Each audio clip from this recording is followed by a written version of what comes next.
അപ്പോൾ ഒരു നിലപാട്, നമുക്കൊരു നിലപാട് രൂപപ്പെടുത്തി തന്നു. ഞാൻ എൻ്റെ സഹപ്രബോധകനോട് പറഞ്ഞൊരു വാക്ക് അവനെ ഭയങ്കരമായിട്ട് ചിന്തിപ്പിച്ചൊരു കാര്യം. നമ്മൾ ശ്രീരാമനെ ചീത്ത പറയാറുണ്ടോ? ഉണ്ടോ? ശ്രീരാമനെ നമ്മൾ ചീത്ത പറയാറുണ്ടോ? ശ്രീകൃഷ്ണൻ 16,000 കല്യാണം കഴിച്ചു എന്ന് അവർ തന്നെ പറയുന്നത്. അതിൻ്റെ പേരിൽ ഒരിക്കൽ പോലും നമ്മൾ ഇന്ന് എഴുതിയിട്ടുണ്ടോ?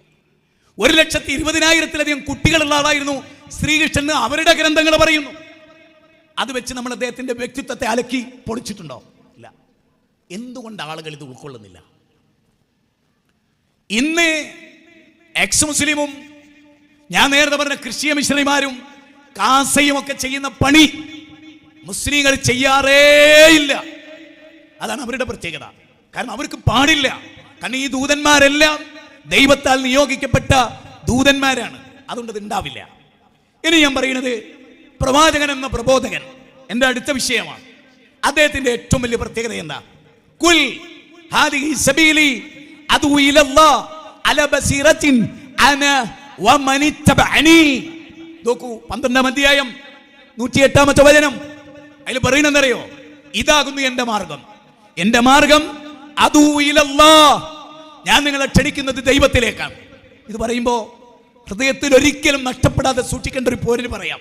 ശരിക്കും ശ്രദ്ധിക്കണം.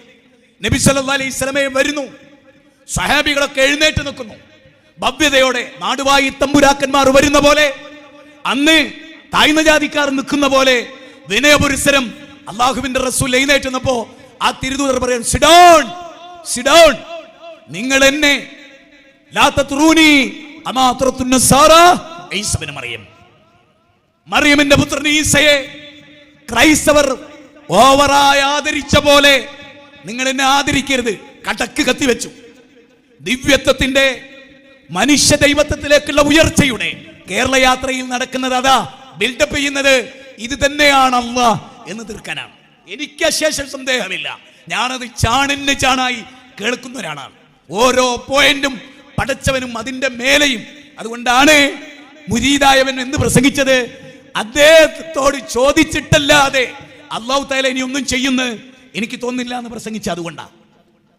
നേരെ മറിച്ച് മുഹമ്മദ് നബി സിഡൗൺ, ഇരിക്കവിടെ, എന്നിട്ട് പറയുന്ന ഒരു വാചകണ്ട്, ഖുലു, നിങ്ങൾ പറയണം, അബ്ദുല്ലാഹ്, ഞാൻ അല്ലാഹുവിന്റെ അടിമയാ, വ റസൂലു, രണ്ടാമതാ റസൂൽ, ഞാൻ റസൂലാ, ഞാൻ അടിമയാണ്. അത്രയൊക്കെ മതി. അങ്ങനെ പറയാൻ ലോകത്ത് മുഹമ്മദ് നബിക്കല്ലാതെ ആർക്ക് സാധിച്ചു? തീർന്നില്ല. ഒരു സ്ത്രീ ഇങ്ങനെ വിറച്ചുകൊണ്ടിരുന്ന നബീനെ കണ്ടപ്പോ നബി സല്ലല്ലാഹു അലൈഹി വസല്ലം, സഹോദരി, ഞാൻ ആമിന ബീവിയുടെ മകനും ഉണക്ക റൊട്ടി തിന്നുന്നവനും അല്ലാഹുവിന്റെ അടിമയും അവന്റെ ദൂതനുമല്ലാതെ മറ്റൊന്നുമല്ല. പോയിന്റ് 2, ഒട്ടകപ്പുറത്ത് നിന്ന് ഇതുപോലെ ഒരു തൂവാല താഴെ വീഴുന്നു. Ibn Abbas കുനിയുന്നു. അരുതേ അബ്ബാസ്, അരുത്. ആ ടവൽ നിന്റെതാണോ? അല്ല നബിയെ, അത് ആരുടേതാ? അത് നിങ്ങളുടേതാണ്. അബ്ദുള്ളയുടെ മകൻ മുഹമ്മദിന്റെ. മുഹമ്മദിനറിയാം ആ മുണ്ട് താഴെ ഇറങ്ങിയെടുക്കാൻ. പറയൂ, ഇങ്ങനൊരു നേതാവിനെ ലോകം കണ്ടിട്ടുണ്ടോ? കണ്ടിട്ടുണ്ടോ? തീർന്നില്ല. വിശുദ്ധ ഖുർആനിന്റെ അത്ഭുതം എന്താ അറിയോ? 15-ാം അധ്യായം, സുബ്ഹാനല്ലദീ അസ്റാ ബി അബ്ദിഹി ലൈലൻ മിനൽ മസ്ജിദിൽ ഹറാമി ഇലൽ മസ്ജിദിൽ അഖ്സ. ഉപയോഗിച്ച പദം എന്താ? 7 ആകാശവും കടന്ന് കാബ ഖൗസൈൻ ഔ അദ്ന എന്ന് പറയണേ ആ ബില്ലും ഞാനും പോലെ അല്ലാഹുമായി അത്ര അടുത്ത, അത്ര വലിയ യാത്ര നടത്തിയ ആ യാത്രയെ പറ്റി പറയുമ്പോൾ പോലും നബിയെ പൊക്കി അടിക്കുകയല്ല അല്ലാഹ് ചെയ്യുന്നത്. സുബ്ഹാനല്ലദീ, അല്ലാഹ് എത്ര പരിശുദ്ധൻ. ഇത് അടിമയാട്ടോ. നമ്മളെന്താ ചെയ്യണ്? കണ്ണൂർ ജില്ലയിൽ വന്നപ്പോ പൊക്കിയടിക്കണ്, വയനാട്ടിൽ ചെന്നപ്പോ പൊക്കിയടിക്കണ്, ഇവിടെ വന്ന എന്തൊക്കെയോ. എന്നാൽ ലോകത്തൊരു യോഗ്യതയില്ലാത്ത വ്യക്തികളെ ലോകത്തെല്ലാ യോഗ്യതയുള്ളവരാക്കി പൊക്കിയടിക്കുക. മുഹമ്മദ് നബിയെ അല്ലാഹ് പറയുന്നത് എന്താണ്? എന്റെ അടിമയാണ്. 7 ആകാശമൊക്കെ പോയി റെഡിയാ. വേറെ ആരെയും ഞാൻ അങ്ങനെ കൊണ്ടുപോയിട്ടില്ല. പക്ഷെ സുബ്ഹാനല്ലാഹ്, അല്ലാഹ് പരിശുദ്ധനാ, അല്ലാഹ് കൊണ്ടുപോയത്. മുഹമ്മദ് നബിയോ അതിന് വിധേയമാവുക മാത്രം. എന്റെ അടിമയാ. അത് ബോധ്യപ്പെടുത്തുന്നതിൽ ഒരു വലിയ തത്വമുണ്ട്. മുഹമ്മദ് നബിയെ ദൈവത്വത്തിന്റെ എന്തെങ്കിലും ഒരു അംശത്തിലേക്ക് ഈ ജനത ഉയർത്തരുത്. തീർന്നില്ല. 18-ാമത്തെ അധ്യായോ, അത്ഭുതങ്ങളുടെ കലവറയായ ഈ ഖുർആനില്ലേ, അൽഹംദുലില്ലാഹില്ലദീ അൻസല അലാ അബ്ദിഹിൽ കിതാബ്. എന്റെ അടിമ മുഹമ്മദ് അദ്ദേഹത്തിന് ഇറക്കിക്കൊടുത്ത ഗ്രന്ഥം. ഞാനേ ഇറക്കിയത്. അതിന്റെ കണ്ടന്റ് മുഹമ്മദിൻ്റെതല്ല, അതിന്റെ നിരക്ഷരനായ പ്രവാചകനാണ്. അത്ഭുതമാണ്. 18-ാം അധ്യായം 1. വഇൻ കുൻതും ഫീ റൈബിൻ മിമ്മാ നസ്സൽനാ അലാ അബ്ദിനാ, എന്റെ അടിമക്ക് ഞാൻ ഇറക്കിക്കൊടുത്ത. എന്തിനത് പറയുന്നത്? ഖുർആനിൽ മുഹമ്മദ് നബിക്ക് ഒരു പങ്കില്ല മനുഷ്യനെ. എന്റെ അടിമയാണ് അദ്ദേഹം. അദ്ദേഹത്തിന്റെ ഡ്യൂട്ടി എന്താ? ലിതുബയ്യിന ലിന്നാസി മാ നുസ്സില ഇലൈഹിം. 16-ാം അധ്യായം 46. വിവരിക്കുക. ഞാൻ ഇറക്കിയ വചനം എന്റെ അടിമയാണ്.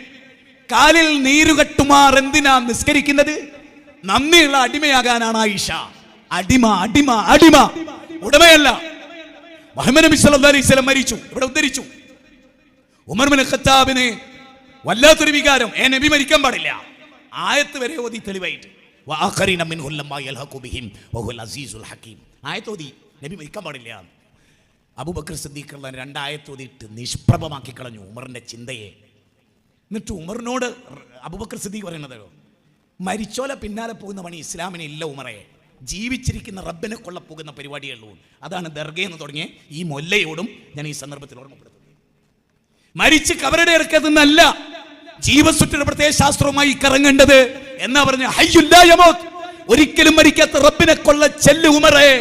അല്ല, ഇബാദത്ത് മരിച്ചവർക്കാണെങ്കിൽ, ഈ ജീവിച്ച് മരിക്കുന്നവർക്കാണ് ഇബാദത്തെങ്കിൽ മരിച്ചിരിക്കുന്നു മുഹമ്മദ്. മാതാമൃതാനന്ദബൈ മരിച്ചിട്ട് ഞാൻ അപ്പം ചിന്തിച്ചൊരു കാര്യമാണ്. ആ അമൃതാനന്ദബൈയെ സ്നേഹിക്കുന്ന ഏതെങ്കിലും ഒരു സന്യാസിക്കോ സന്യാസിനിക്കോ ഇതാ അദ്ദേഹം പിന്നെ മറ്റേ സായിബാബ മരിച്ചു. സായിബാബ മരിച്ചു, അതുകൊണ്ട് അദ്ദേഹം പടച്ചോനല്ല എന്ന് പറയാൻ ഒരു സായി ഭക്തന് സാധിച്ചോ? ഇസ്ലാമിൻ്റെ ഏറ്റവും വലിയ പ്രത്യേകത അനുയായികളെ പഠിപ്പിച്ചത് ഈ മനുഷ്യപ്രവാചകൻ ദൈവമാണെന്നല്ല. തീർന്നില്ല. ആകാശത്തിൻ്റെ ചുവട്ടിൽ പ്രതിമയില്ലാത്തൊരു മഹാനേതാവാര, ലോകത്ത് 2ാം സ്ഥാനത്ത് നിൽക്കുന്ന ഒരു പ്രബല മതത്തിൻ്റെ 40 കൊല്ലം കഴിഞ്ഞാൽ ലോകത്ത് ഏറ്റവും കൂടുതൽ കീഴടക്കപ്പെടുന്ന ഒരു ദർശനത്തിൻ്റെ പ്രവാചകനെ ഒരു പ്രതിമ കൊണ്ട് നിങ്ങൾക്ക് അഭിമുഖീകരിക്കാൻ പറ്റുമോ? വേണ്ട. ഒറീസയിൽ യേശുവിൻ്റെ പ്രതിമ തകർത്തല്ലോ. പ്രതിമ ഉള്ളത് കൊണ്ടല്ലേ തകർത്തത്. അപ്പോഴല്ലേ ഹിന്ദു ക്രിസ്ത്യാനും തെറ്റിയത്. മുഹമ്മദ് നബിയുടെ പ്രതിമ പെരുമ്പാവൂർ തകർത്തു. ഹിന്ദുവും മുസ്ലിമും ഏറ്റുമുട്ടി 400 ഹൈന്ദവരും 350 മുസ്ലിങ്ങളും മരിച്ചു എന്നൊരു വാർത്ത ലോകാവസാനം വരെ ഉണ്ടാവുമോ? ഉണ്ടാവില്ല. എന്താ കാരണം? പ്രതിമല്ല. നതസ്യ പ്രതിമാസ്തി. യജുർവേദം 32:3. യക്ഷുഷാന പശ്യതി യേന ചക്ഷുംഷി പശ്യതി തദേവ ബ്രഹ്മത്വം വിദ്ധി നേതം യതിതം ഉപാസതേ. കേനോപനിഷത്തിന്റെ 6-7. ആകാശത്തിലെ പറവകളുടെയോ ഭൂമിയിലെ പക്ഷിമൃഗാദികളുടെയോ ആഴിയിലെ മത്സ്യങ്ങളുടെയോ ആണിന്റെയോ പെണ്ണിന്റെയോ രൂപമുണ്ടാക്കി ദൂഷിതനാകരുത്.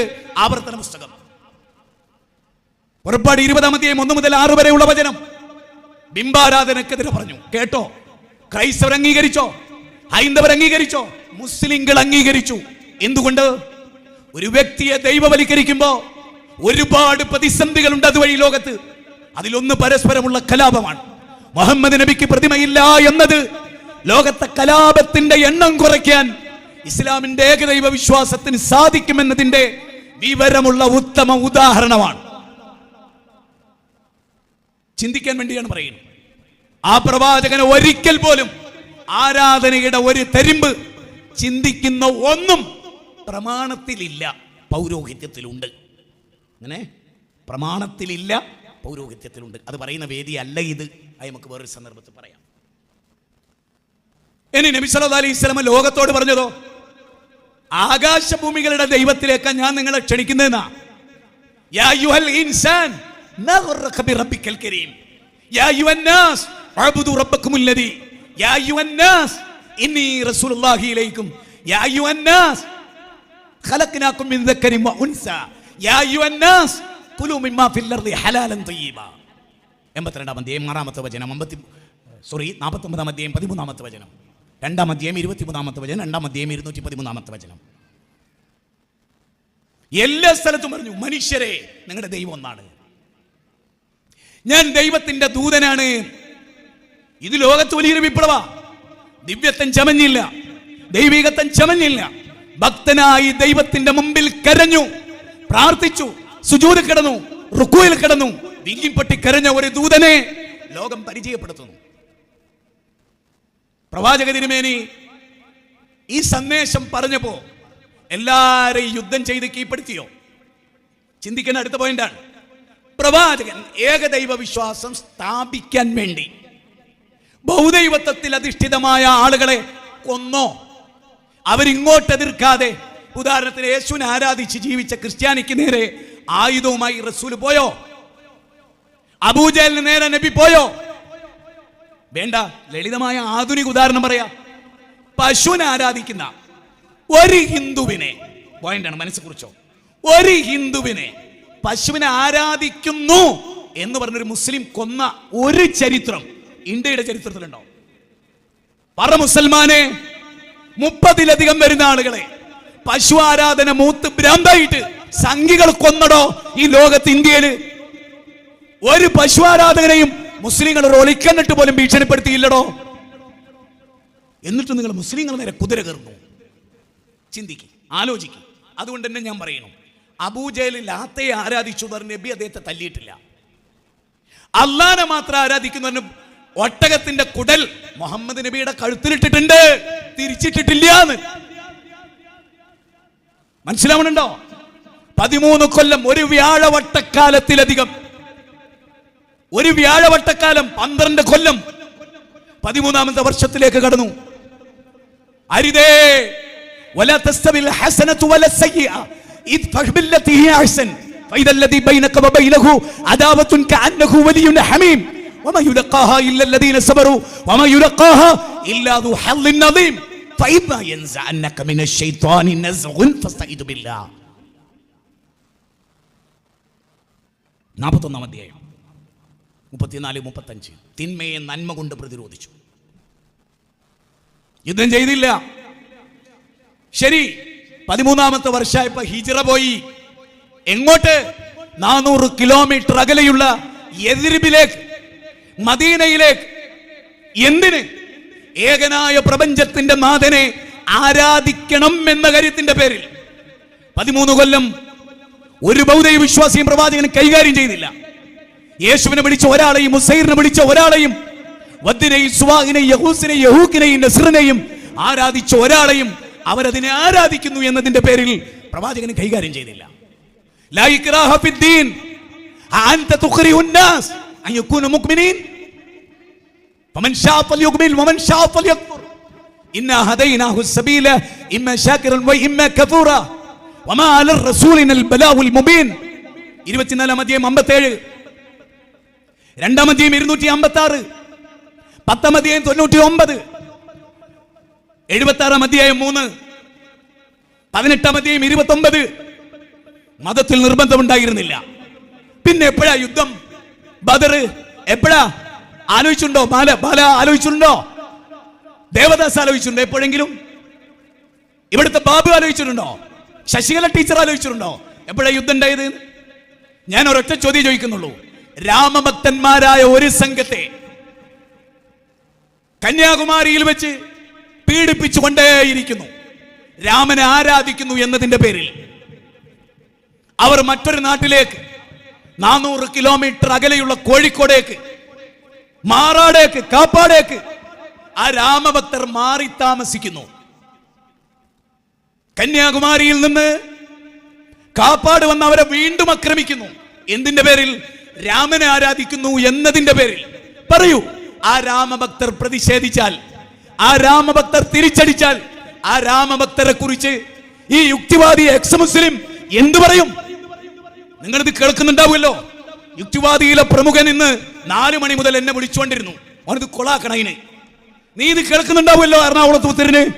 ഞാൻ നിന്നോട് ചോദിക്കാണ്, ഈ രാമഭക്തരെ കാപ്പാട് പോയി സ്വതന്ത്രമായി രാമനെ ആരാധിച്ച് ജീവിക്കാൻ സമാധാനമായി നാടും വീടും കുടുംബവും വിട്ടവരെയും ഉടയവരെയും കച്ചവടവും വിട്ടുപോയ ഒരു ജനതയെ കാപ്പാട് പോയി ആക്രമിച്ചാൽ പിന്നോനെ ഉമ്മ വെക്കാൻ ലോകത്ത് ബുദ്ധിയും കഥയും നല്ല വാപ്പാർക്ക് ജനിച്ച് ഏതെങ്കിലും ഒരു മക്കൾ അംഗീകരിക്കുമോ? ഈ മുന്നിലേക്ക് നിങ്ങൾ അംഗീകരിക്കുമോ? ഇനി ഖുർആന്റെ വചനം കേൾക്ക്. ഖുർആന്റെ വചനം കേൾക്ക്. ഉദിനലില്ലദീന യുഖാതലൂന ബി അന്നഹും ദുലിമു وإن الله على نصرهم لقدير والذين أخرجوا من ديارهم بغير حق إلا أن يقولوا ربنا الله إلا أن يقولوا ربنا الله إلا أن يقولوا ربنا الله. എന്താ ഇവിടെ പറയുന്നത്? ഉദിന ലില്ലദീന യുഖാതലൂന ബിഅന്നഹും ദുലിമു. ആദർശത്തിന്റെ പേരിൽ ആക്രമിക്കപ്പെട്ടത് കാരണത്താൽ നിങ്ങൾക്ക് തിരിച്ചടിക്കാൻ ദൈവം അനുവാദം നൽകുന്നു. കേട്ടോളണം, പഠിച്ചോളണം. ആദർശത്തിന്റെ പേരിൽ 13 കൊല്ലം ക്ഷമിച്ചതിന് ശേഷം 400 മൈലുകൾക്കപ്പുറത്ത് നിങ്ങളുടെ ആദർശം സംരക്ഷിച്ച് ജീവിക്കാൻ വന്നിട്ടും നിങ്ങളോട് യുദ്ധം ചെയ്ത് നിങ്ങളെ വേട്ടയാടിയവരെ ഇനി നിങ്ങൾ കൈപിടിച്ചിട്ടില്ലെങ്കിൽ യഹൂദ ദേവാലയം നശിപ്പിക്കപ്പെടും, ക്രൈസ്തവ ദേവാലയം നശിപ്പിക്കപ്പെടും, സിനഗോഗുകൾ നശിപ്പിക്കപ്പെടും, സന്യാസി മഠങ്ങൾ നശിപ്പിക്കപ്പെടുന്ന പിന്നെ പറയുന്നത് 22-ാം അധ്യായം 39, 40, 41 വചനം. അപാരമാണ്. 5 മണിക്കൂർ പ്രസംഗിച്ച തീരാത്ത ടോപ്പിക്കാണ് ആ 3 ഖുർആന്റെ വചനം. ലോകത്തുണ്ടായ യുദ്ധങ്ങൾ എന്തിനാ? മിഡിൽ ഈസ്റ്റിലെ രാജ്യങ്ങൾ, എത്യോപ്യ, അതുപോലെ ദക്ഷിണാഫ്രിക്ക, യൂറോപ്യന്മാർ, ബ്രിട്ടീഷുകാർ, സൂര്യൻ അസ്തമിക്കാത്ത സാമ്രാജ്യത്തിന് അധിപര് 3 നൂറ്റാണ്ട് ആക്രമിച്ചത് എന്തിനായിരുന്നു? 15 കോടി മനുഷ്യരെ കൊന്നവരാണ് സൂര്യസ്തമിക്കാത്ത സാമ്രാജ്യത്തിലെ ബ്രിട്ടീഷുകാർ.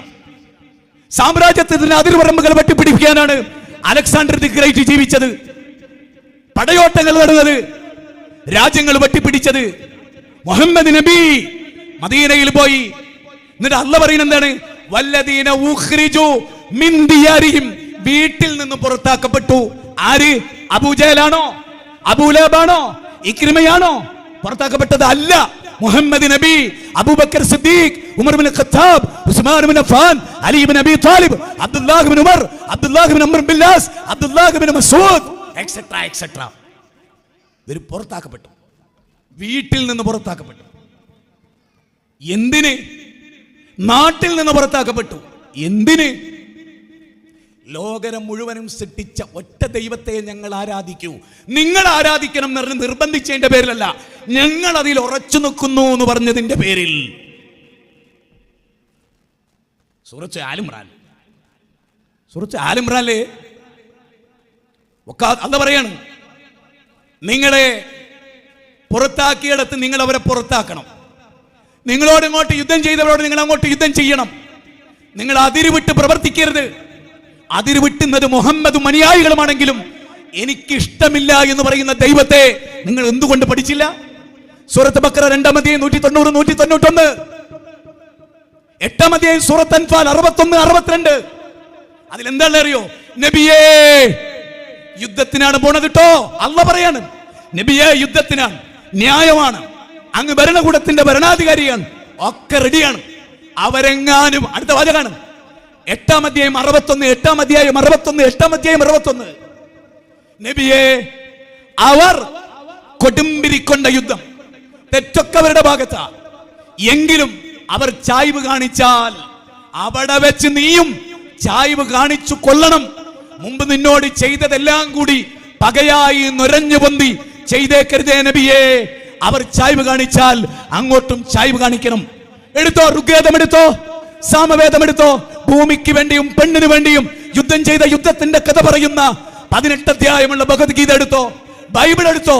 ആവർത്തന പുസ്തകത്ത് പറയുന്നത് നിങ്ങൾക്ക് ഇഷ്ടമുള്ള ഒരു പട്ടണത്തിൽ ചെന്ന് അവിടെയുള്ളവരെ കൊന്നു തള്ളി അവിടെ സുഖിച്ച് ജീവിച്ചോളൂ എന്നാണ് ആവർത്തന പുസ്തകത്തിലുള്ളത്. എത്ര പേര് പറയുന്നു? ഒരാദർശത്തിന് വേണ്ടി, ഒരാശയത്തിന് വേണ്ടി ഒരു നാട്ടിൽ. ഇനി ഒന്നുകൂടി പറയേണ്ടതുണ്ട്. പലർക്കും പറയാൻ പേടിയാ. എനിക്ക് പേടിയില്ല എന്നാണ് എൻ്റെ പേടി. നിങ്ങൾക്ക് എന്ത് പേടി അറിയില്ല, നിങ്ങൾക്ക് എന്ത് പേടി എന്ന് അറിയില്ല. ഞാൻ എൻ്റെ പേടിയെ കുറിച്ച് അറിയില്ല. നിങ്ങൾ ആരെങ്കിലും അറിഞ്ഞോടോ? യേശു ക്രിസ്തു ഒരു സുവിശേഷ പ്രഭാഷകനായിരുന്നു അലൈഹിസ്സലാത്തു വസ്സലാം.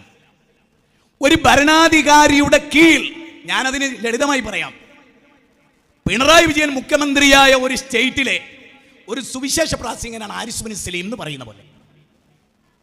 ഈസാ നബിയെ ഹാരിസ് ബിൻ സലീമിലേക്ക് ആക്കി എന്നല്ലോ. ഉദാഹരണം പറഞ്ഞ എന്തിനറിയോ? സമാധാനത്തിന്റെ പ്രസംഗങ്ങൾ നടത്തുന്ന ഒരാളാണ് അദ്ദേഹം എന്ന നിലയിൽ ഉദാഹരിച്ച. അതായിരുന്നു സമാധാനം, ശാന്തി, ഉപദേശം, നന്നാക്കല്. എന്നാൽ അദ്ദേഹം പറയുന്നുണ്ട്, പാപം ചെയ്തവർ കല്ലെറിയട്ടെ എന്ന് പറയും. അദ്ദേഹം പറയുന്നുണ്ട്, എന്നെ ഈ ചുമതല ഏൽപ്പിച്ചിട്ടില്ല, എന്നെ സുവിശേഷം പറയാനേ ഏൽപ്പിച്ച്. അത് ആ സ്ത്രീയെ വിളിച്ചുകൊണ്ട് ഞാൻ പറയും. അത് പറയും ചെയ്തു, ബൈബിൾ പറയാണ്. പക്ഷെ ഇവിടെ ഭരണാധികാരി ഉണ്ട്, അവിടെ കട്ടവരെ കൈമുറിക്കലോ വ്യഭിചരിച്ചത് ശിക്ഷ പാക്കലോ എന്റെ പണിയല്ല. എന്നാൽ മുഹമ്മദ് നബി ആരാന്നും കൂടി നിങ്ങൾ അറിയണം. മുഹമ്മദ് നബിയെ കുറിച്ച് തോമസ് കാർലൈൻ പറഞ്ഞ അദ്ദേഹം ഭരണാധികാരിയായിരുന്നു. ഒരു നാട്ടിൽ വരുന്നു, അവിടെയുള്ള ജൂതന്മാരും ക്രിസ്ത്യാനികളും മജൂസികളും ഒക്കെയായി കരാറുണ്ടാക്കുന്നു. ഒരു രാഷ്ട്രത്തിന്റെ നായകനാകുന്നു. ആ രാഷ്ട്രത്തിന്റെ നായക പദവിയിൽ അദ്ദേഹം ഇരിക്കുന്നു. ആ നായക പദവിയിൽ ഇരിക്കുമ്പോ ആ നാട്ടിൽ സമാധാനം ഉണ്ടാക്കേണ്ട ചുമതല അദ്ദേഹത്തിനാണ്. ആഭ്യന്തര യുദ്ധമുണ്ടാക്കുന്നവരും കരാർ ലംഘിക്കുന്നവരും മതത്തിന്റെ പേരിൽ കൊല്ലുന്നവരെയും ഒക്കെ പിടിച്ചു കെട്ടേണ്ട ബാധ്യത ആർക്കുള്ളത്? ഒരു ഉദാഹരണം, പെട്ടെന്ന് കുറുക്കി കൊള്ളുന്ന ഉദാഹരണം. കാക്കി ട്രൗസർ ധരിച്ച് ഗുജറാത്തിന്റെ RSS ശാഖയിൽ നരേന്ദ്രമോദി എന്ന പയ്യൻ ജീവിച്ചപ്പോ അദ്ദേഹത്തിന് അധികാരമല്ല. എന്നാ ഗുജറാത്തിന്റെ മുഖ്യമന്ത്രിയായാലോ അധികാരമുണ്ട്. ഗുജറാത്തിന്റെ മുഖ്യമന്ത്രിയാകുമ്പോ പാകിസ്ഥാൻ ഗുജറാത്തിനെ അടിക്കുമ്പോ കയ്യും കെട്ടി നോക്കിന്നാലോ? അപ്പൊ പറയും ആണും പെണ്ണും കെട്ട മുഖ്യമന്ത്രി. അത് പറയിപ്പിക്കലാണോ ബെറ്റർ, അല്ല അവിടെ എടുക്കേണ്ട നടപടി എടുക്കലാണോ? ഇന്ത്യയുടെ പ്രധാനമന്ത്രി പദത്തിൽ ഇരുന്നു കൊണ്ട് പാകിസ്ഥാൻ ഇന്ത്യയോടോ ചൈന ഇന്ത്യയോടോ ഒരു അതിക്രമം കാണിക്കുമ്പോ കയ്യും കെട്ടി നിൽക്കുന്ന ഒരാൾ ഭരണാധികാരിയാണോ? പറ, ആൺകുട്ടികളെ പറ, യുവാക്കളെ നിങ്ങൾ പറ. ഒരു രാജ്യത്തിന്റെ ഭരണാധികാരി എന്ന നിലയിലല്ലാതെ സുവിശേഷ പ്രാസംഗികൻ എന്ന കാലഘട്ടം അധികാരമില്ലാത്ത കാലത്ത് അധികാരം എന്തിന്? സമാധാനം സ്ഥാപിക്കുന്നതിന് വേണ്ടി. ഈ ബർണാഡ് ഷാ, വൈരൂപ്യനായ ബർണാഡ് ഷാ, ജ്ഞാനം കൊണ്ട് സൗന്ദര്യം ജ്വലിച്ച ബർണാഡ് ഷാ പറയുന്നുണ്ട്, ഇന്നത്തെ കാലത്ത് സമാധാനം ഉണ്ടാക്കാൻ ഏതെങ്കിലും ഒരു വ്യക്തിയെ ലോകരാഷ്ട്രം ക്ഷണിക്കുകയാണെങ്കിൽ അത് മുഹമ്മദിനെ ക്ഷണിക്കണം. അതേ നിങ്ങൾക്ക് സമാധാനം ഉണ്ടാക്കി തരും. ആ നബിയെ കുറിച്ചാണ് യുദ്ധക്കൊതി എന്ന് പറയുന്നത്. ഇനി നമുക്ക് പരിശോധിക്കാം. ഒരു യുദ്ധത്തിൽ ലോകത്ത് എത്രയോ യുദ്ധം നടന്നിട്ടുണ്ടല്ലോ, എത്രയോ യുദ്ധം ലോകത്ത് നടന്നിട്ടുണ്ടല്ലോ. ഞാൻ നിങ്ങളോട് ഗൗരവമായ ഒരു ചോദ്യം ചോദിച്ചോട്ടെ. യുദ്ധത്തിൽ പോകുമ്പോ വയ്യാലെ പോവുക, സഹാബത്തിന്റെ അനുചരന്മാരുടെ വയ്യാലെ പോവുക. അങ്ങനെ പോയിട്ട് അവരോട് പറയുന്ന കാര്യം എന്തറിയോ? അവരോട് പറയുന്ന കാര്യം ഇതാ, അള്ളാഹുവിന്റെയും റസൂലിന്റെയും മാർഗത്തിൽ അവർ കാണിച്ച വഴിയിൽ എന്നിട്ട് പറയുന്നത് എന്തറിയോ? കുട്ടികളെ കൊല്ലരുത്, കുട്ടികളെ കൊല്ലരുത്, പിന്നെ സ്ത്രീകളെ കൊല്ലരുത്, മഠാധിപതികളെ കൊല്ലരുത്, സന്യാസി മഠങ്ങൾ നശിപ്പിക്കരുത്, ജലതടാകങ്ങൾ തകർക്കരുത്, ഉൽപ്പന്നങ്ങൾ പറിക്കപ്പെടുന്ന കൃഷിയിടങ്ങൾ നശിപ്പിക്കരുത്, ഫലങ്ങൾ നൽകുന്ന വൃക്ഷങ്ങൾ. ലോകത്ത് എത്ര യുദ്ധം നടന്നിട്ടുണ്ട്? 2 ലോകമഹായുദ്ധങ്ങൾ നടന്നില്ലേ? ജോസഫ് സ്റ്റാലിന്റെ കീഴിൽ റഷ്യൻ വിപ്ലവത്തിൽ, അതുപോലെ തന്നെ ഫ്രഞ്ച് വിപ്ലവത്തിൽ, ലോക യുദ്ധങ്ങളിൽ, ഹിറ്റ്ലറിന്റെ യുദ്ധങ്ങളിൽ ലക്ഷക്കണക്കിന് 60 ലക്ഷത്തോളം ജൂതന്മാരെ ഗ്യാസ് ചേമ്പറിലിട്ട് കൊന്നപ്പോ കാരുണ്യമുണ്ടായിരുന്നു അവിടെ? ഒരു കൂട്ടം കുട്ടികൾ കൊല്ലപ്പെട്ട് കണ്ടു. ചുവന്നു തുടുത്ത മുഖവുമായി പ്രവാചകൻ ചോദിച്ചു, ആരാ ഇത് ചെയ്തത്? അപ്പൊ അവര് ചോദിച്ചു, നബിയെ അത് ബൗദ്ധൈവ വിശ്വാസികളുടെ കുട്ടികളല്ലേ, ബൗദ്ധൈവ വിശ്വാസികളുടെ കുട്ടികളല്ലേ?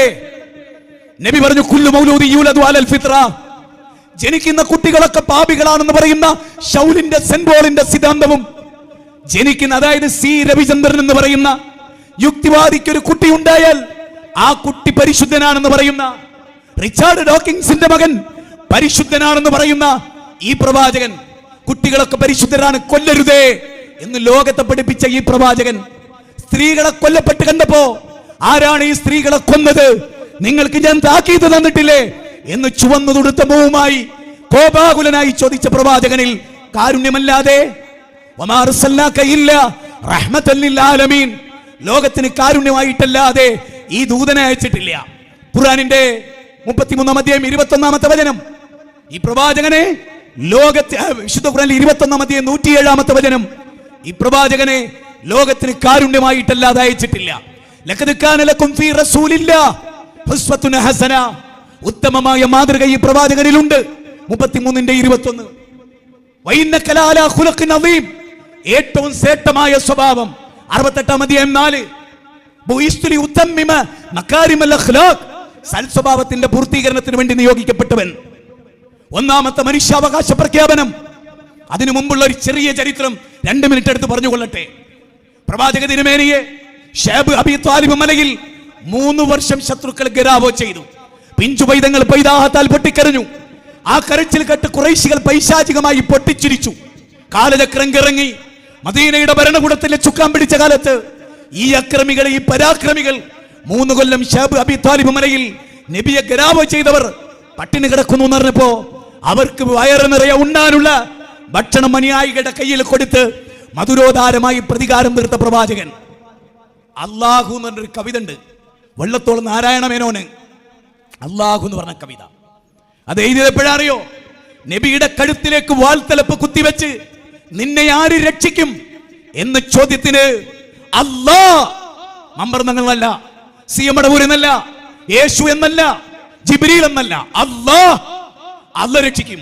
വാള് താഴെ വീണു, വാള് തിരിച്ചെടുത്ത് കണ്ടത്തിൽ കുത്തി ചോദിച്ചു, നിന്നെ ആര്? മുഹമ്മദേ, നീ എന്നെ വിടാതില്ലാതെ എനിക്ക് രക്ഷയില്ല. ഈ സന്ദർഭത്തെ പുരസ്കരിച്ചാണ് അല്ലാഹു എന്ന കവിത എഴുതിയത്. യമാമക്കാരുടെ രാജാവ് സുമാമ നബിയെ കൊല്ലാൻ വന്നു. മദീനത്തെ തൂണിൽ സഹാബത്ത് അറിയാതെ പിടിച്ചു കെട്ടി. നബി അവരുടെ ചെവിയിൽ ചോദിച്ചു, ആരാ ഇത് എന്നറിയുമോ? യമാമക്കാരുടെ രാജാവ് എന്നെ കൊല്ലാൻ വന്നതാ, ഒരു പ്രതികാരവും നിങ്ങൾ ചെയ്യരുത്, മാന്യമായി പെരുമാറണം. നബിയെ കൊല്ലാൻ വന്ന രാജാവിനെ 5 ദിവസം നബി റൊട്ടിയും, നബി ഭാര്യമാരോട് പറഞ്ഞു ചപ്പാത്തി ചുടണം.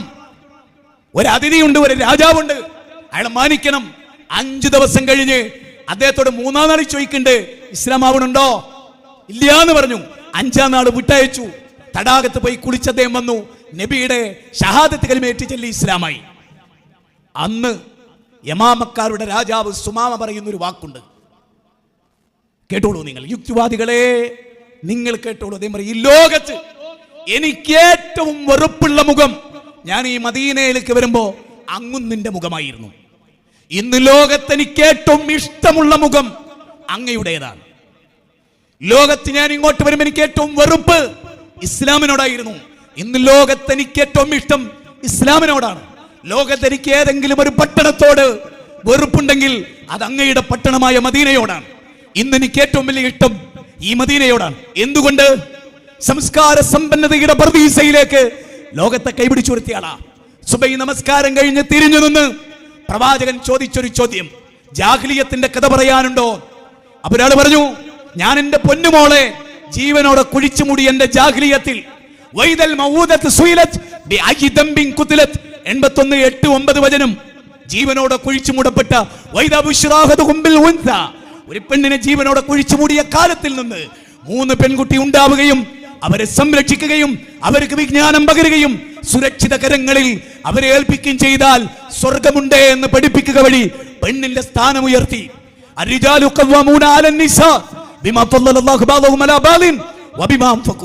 ആധുനിക ജർമ്മനി പഠിച്ചോ? അവിടെ സ്ത്രീകൾ ക്രിസ്ത്യാനികൾ പ്രസവിക്കുന്നത് കുറവാ. എന്താ കാരണം? പെണ്ണിനാണ് ചുമതല.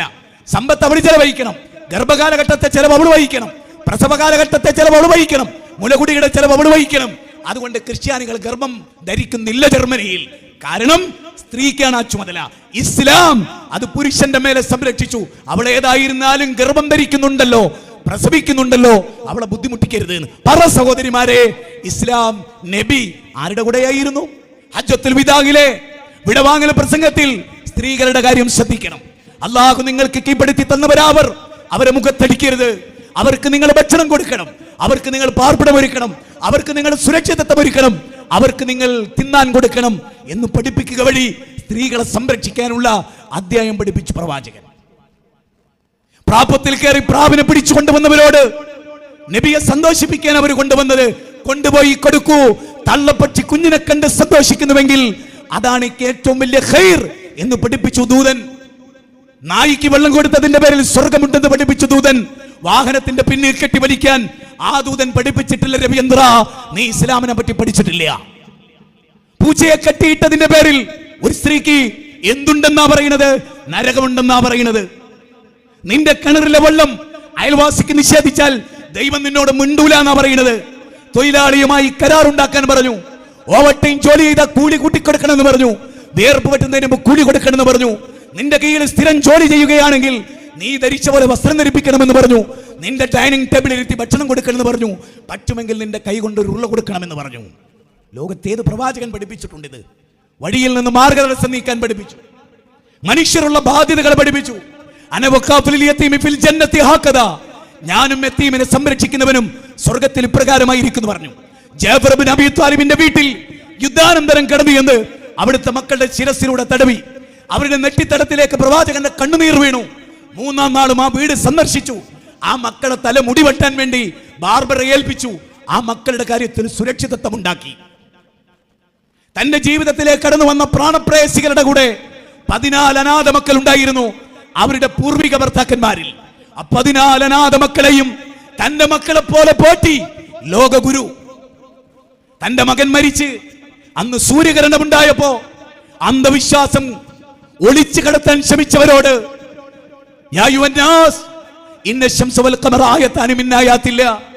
സൂര്യനും ചന്ദ്രനും അള്ളാന്റെ ദൃഷ്ടാന്തമാണ്. ഒരു നബി മകൻ മരിച്ചത് കൊണ്ട് ഒന്നുകൂടെ ഉണ്ടാവില്ലായിരുന്നു. ആത്മീയ തട്ടിപ്പിന്റെ ആ വേരുകൾ പ്രവാചക തിരുമേനി അടച്ചു കളഞ്ഞു.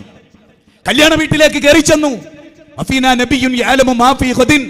എന്ന പാട്ട് പാടിയപ്പോ നാളെയുടെ കാര്യം അറിയുന്ന ആള് ഞാനല്ല എന്ന് തിരുത്തി കൊടുത്ത പ്രവാചകൻ ഇന്നത്തെ പൗരോഹിത്യത്തിന് കനത്ത പ്രഹരമാണ് മുഹമ്മദ് നബി സല്ലല്ലാഹു അലൈഹി വസല്ലം ഏൽപ്പിച്ചത്. നരകത്ത് പോകുന്ന ആളുകളെ പറ്റി വിശദീകരിച്ചപ്പോ ആയിഷ അന്നാറു ഹഖ്കുൻ യാ ആയിഷ അൽ ജന്നത്തു ഹഖ്കുൻ യാ ആയിഷ. ആയിഷ, നരകത്തിൽ പോകുന്ന ഒരു കൂട്ടർ ദൈവത്തിൽ വിശ്വസിക്കാത്തവരാണ്. രണ്ടാമത്തെ കൂട്ടർ തആമുൽ മിസ്കീൻ, പാവപ്പെട്ടവർക്ക് ഭക്ഷണം കൊടുക്കാത്തവരാണ്. അറഅയ്തല്ലദീ യുകദ്ദിബു ബിദ്ദീൻ ഫദലിക്കല്ലദീ യദ്ഖുൽ യതീം. അനാഥയെ ആട്ടിക്കളയുന്നവർ, പാവപ്പെട്ടവന് ഭക്ഷണം കൊടുക്കാത്തവന് മതനിഷേധി എന്ന്, അയൽവാസിക്ക് വേണ്ട തൂമ്പ കൊടുക്കാത്തവൻ മതനിഷേധി എന്ന് പഠിപ്പിച്ച മാനവികതയുടെ കാവലാൾ അതായിരുന്നു നബി തിരുമേനി സല്ലല്ലാഹു അലൈഹി വസല്ലം. ആ നബിയിൽ നിന്നാണ് സഹാബത്ത് പാഠം ഉൾക്കൊണ്ടത്. ക്രിസ്ത്യാനിയുടെ വീട് പൊളിച്ച് പള്ളി വികസിപ്പിച്ചപ്പോ അറിഞ്ഞ ഖലീഫ ഉമർ ആ പള്ളിയുടെ ഭാഗം പൊളിച്ച് ക്രിസ്ത്യാനിക്ക് വീട് വെച്ചു കൊടുത്തതും ആ നബി പഠിപ്പിച്ച അധ്യാപനം അനുസരിച്ചാണ്. അബ്ദുല്ലാഹ് ഇബ്നു മുബാറക് എന്ന താബികളുടെ പ്രഗൽഭനായ പണ്ഡിതൻ പെരുന്നാൾ ദിവസം 2 കൂട്ടം ഡ്രസ് വാങ്ങി അയൽവാസിയായ ജൂതന് കൊടുത്തതും ഈ നബി പഠിപ്പിച്ച തത്വശാസ്ത്രം അനുസരിച്ചാണ്. അയൽവാസിക്ക് ബുദ്ധിമുട്ടുണ്ടാക്കുന്ന മുസ്ലിമിന്റെ വീട്ടിലെ മരം അയൽവാസിക്ക് ശല്യമാണെങ്കിൽ അത് മുറിച്ചു കൊടുത്താൽ സ്വർഗമുണ്ട് എന്ന് പഠിപ്പിച്ചതും ആ വിശ്വാചാര്യനാണ്. ഒരാളുടെ അഭിമാനത്തിനും ക്ഷതമേൽപ്പിക്കരുതെന്നും ഇന്ന ദിമാഅക്കും വഅംവാലക്കും വഅറോദക്കും ഹറാമുൻ അലൈക്കും കഹുർമത്തി യൗമിക്കും ഹാദാ ഫീ ശഹരിക്കും ഹാദാ ഫീ ബലദിക്കും ഹാദാ. പരിശുദ്ധ കഅബയുടെ പരിപാവനത്വം, ദുൽഹജ്ജിന്റെ പരിപാവനത്വം, ദുൽഹജ്ജ് 9ന്റെ പരിപാവനത്വം ഇതിനേക്കാൾ പരിപാവനമാണ്, ശ്രേഷ്ഠമാണ് നിങ്ങളുടെ രക്തവും അഭിമാനവും നിങ്ങളുടെ സമ്പത്തും എന്ന് ലോകത്തെ പഠിപ്പിച്ചു. അകാരണമായൊരു മനുഷ്യനെ കൊന്നാൽ ലോകത്തുള്ള മുഴുവൻ മനുഷ്യനെയും കൊന്ന കൊലയാളിയാണ് എന്ന് 5-ാം അധ്യായം 32 പഠിപ്പിച്ചു. മാതാപിതാക്കളോട് ചേ എന്ന് പഠിപ്പിക്കരുത് എന്ന് 2-ാം അധ്യായം 82-ലും 4-ാം അധ്യായം 36-ലും 6-ാം അധ്യായം 161-ലും വിശുദ്ധ ഖുർആനിലെ 46-ാം അധ്യായത്തിന്റെ 15-ലും 31-ാം അധ്യായത്തിന്റെ 15-ലും മാതൃത്വത്തിന്റെ മാത്രം പഠിപ്പിച്ചു.